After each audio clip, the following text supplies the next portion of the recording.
Question number अब बता रहा हूँ आपको 8th वाला। पहले नंबर क्वेश्चन पढ़ाऊंगा, समझाऊंगा, उसके बाद आपको पहले समझाने के बाद फिर क्लियर कराऊंगा। पहले चीज तो भैया आपको देखना, क्वेश्चन पहले आपको अच्छे से पढ़ना है। सिंपल क्वेश्चन है, जैसे क्वेश्चन नंबर 7 अपन ने करा सेम आपका 8th वाला ही वैसे ही, बस थोड़ा सा उसको लैंग्वेज थोड़ी उन्होंने चेंज कर दी। क्वेश्चन क्या है, एक एपी, एपी का मतलब क्या होता है, अर्थमेटिक प्रोग्रेशन या समांतर श्रेणी में 50 पद है। इनका कहने का मतलब है कि एक आपको एक एपी दे दिए जिसमें टोटल पद कितने हैं 50, जिसका तीसरा पद जो है 12 है। तीसरा पद कौन सा है 12, और अंतिम पद कितना है 106, जिसका 29वां पद अपन को ज्ञात करना है। समझे कुछ ना कुछ तो। An AP consist of 50 term, एक एपी है जिसमें उसमें 50 टर्म्स हैं उसमें total, of which the third term is 12, third term की वैल्यू 12 दे रहा है, and the last term of 106 find the 29 term. सबसे पहले क्वेश्चन समझना, आपको ये बोल रहा है एक एपी आपके पास। एपी का मतलब ये होता है जैसे आपके लिखा है AN, A2, A3, A4, A5 ऐसा लिखा।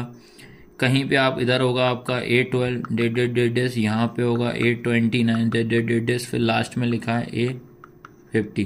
पहले लैंग्वेज समझना, आपको एक एपी है, उस एपी में कितने टर्म है टोटल 50। तो देखो बेटा, ये पहला टर्म होगा और ये लास्ट वाला 50 टर्म होगा। आपको वैल्यू ये बोल रहा है कि तीसरा पद, कहने का मतलब थर्ड टर्म, इस थर्ड टर्म की वैल्यू जो है वो कितनी है आपके पास 12।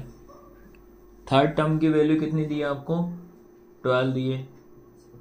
उसके बाद थर्ड की 12 दे दी, उसके बाद बोलता है 29, ठीक है, और 29 वाला टर्म जो है अपने को निकालना है, ये अपने को फाइंड करना है।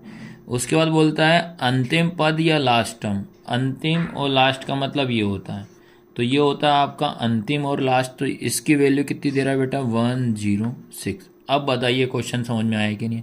आपको क्वेश्चन एक बार फिर से मैं समझा दे रहा हूँ। आपसे बोलता है कि एक आपके पास एक एपी है, एपी में टोटल कितने हैं आपको याद रखना 50 पद हैं। 50 में बोलता है जो थर्ड वाला टर्म है 12 है, 29 वाला निकालना है, लास्ट वाला टर्म 100, लास्ट टर्म भाई इसका 50 है तो लास्ट वाला कितना हो जाएगा 106 हो जाएगा। तो इसको अपन कैसे लिखेंगे ये देख लीजिए आप। तो ये इसको आप ऐसे लिखना पड़ेगा आपको कि जो आया A3 है वो कितना है 12, उसके बाद A50 जो है ये कितना है 106 है, उसके बाद A29 जो है क्वेश्चन मार्क हो जाएगा। A29 की वैल्यू हमें निकालनी है। A3 कितना हो जाएगा 12, A50 मतलब लास्ट टाइम 106 दिया, A29 हमें निकालना है। सेम उसी की तरह क्वेश्चन 7 की तरह है। अब सबसे पहले अपन A3 और A50 को सॉल्व करते हैं, जिससे इक्वेशन 1 और 2 बनाते हैं। इस क्वेश्चन में भी अपने को नहीं मालूम है कि A क्या है, नहीं मालूम कि D क्या है। हमें बस ओनली इतना हम गिवन कर चुके हैं, ये निकाल चुके हैं कि जो हमारा A3 है वो हमारे पास 12 है, उसके बाद A29 है वो हमारे पास निकालना है, A29 को निकालना है, और उसके बाद जो आपका A50 है वो कितना दिया हमें 106 दिया, इतना हमें मालूम। तो A3 को सॉल्व करते हैं जैसे अभी किया तो बताया था। तो क्या करोगे आप, AN equal A plus n-1 into क्या हो जाएगा D। इससे कंपेयर करा तो n की वैल्यू कितनी हो गई 3, तो ये हो जाएगा A12, ये होगा A3 होगा, यहाँ क्या होगा A3, ये A3 लिखा होगा बेटा। A तो निकालना, A प्लस n की वैल्यू 3 माइनस 1 इंटू D हो जाएगा।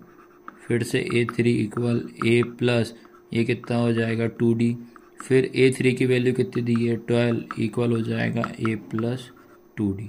तो ये बन गई इक्वेशन फर्स्ट। ऐसे इसको सॉल्व करो तो ये हो जाएगा AN इक्वल हो जाएगा A plus n minus 1 into कितना D हो जाएगा। तो AN तो ये हो जाएगा आपका A50 इक्वल A प्लस ये हो जाएगा n, तो ये हो जाएगा 50 माइनस 1 इंटू D। तो ये होगा आपका A50 equal A plus 49D हो जाएगा। फिर A50 की वैल्यू कितनी आ गई आपके पास 106 जो तो दी हुई थी, तो ये आया A प्लस 49D हो जाएगा। ये बन गई इक्वेशन सेकंड। अब बताइए, तो इक्वेशन 1 और 2 आ गई। इक्वेशन 1 और 2 को सॉल्व करेंगे जिससे हमें डी की वैल्यू निकालना है। अब क्या लिखोगे आप, बाय सॉल्विंग इक्वेशन 1 एंड 2, इन दोनों को सॉल्व करेंगे। तो 1 और 2 को अपन सॉल्व करते हैं। तो भैया अपन को पता है जो 1 इक्वेशन थी हमारी क्या थी, a प्लस 2d इक्वल कितना था 12। सेकंड थी a प्लस 49d इक्वल 106, ये थी। इसको सॉल्व करते हैं तो ये क्या हो जाएगा, माइनस माइनस, ये क्या होगा माइनस, कैंसल।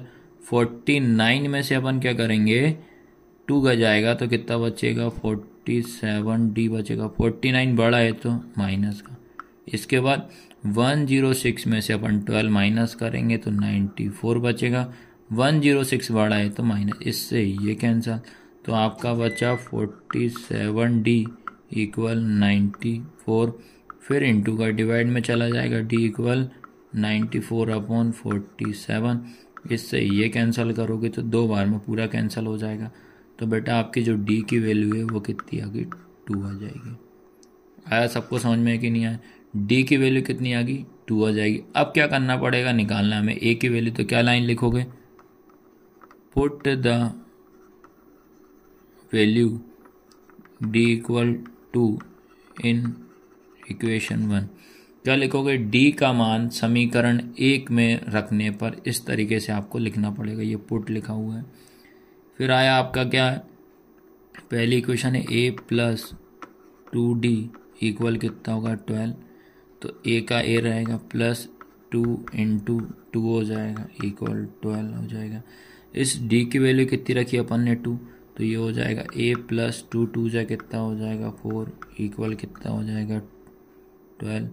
फिर ये जिसकी वैल्यू निकालते हैं ये अपनी प्लस पर आएगा 12, ये प्लस का क्या हो जाएगा माइनस का 4। तो a इक्वल 12 में से 4 जाएगा तो 8 बचेगा। तो ये a की वैल्यू निकल गई, ये d की। अब आपसे बोलता है बेटा कि a 29 कितना होगा, a 29 इक्वल क्वेश्चन मार्क। अब आता है आपका ये लिखा है a 29 equal question mark a 29। तो फिर से फॉर्मूले से कंपेयर करेंगे, a n equal a plus n minus 1 into D हो जाएगा।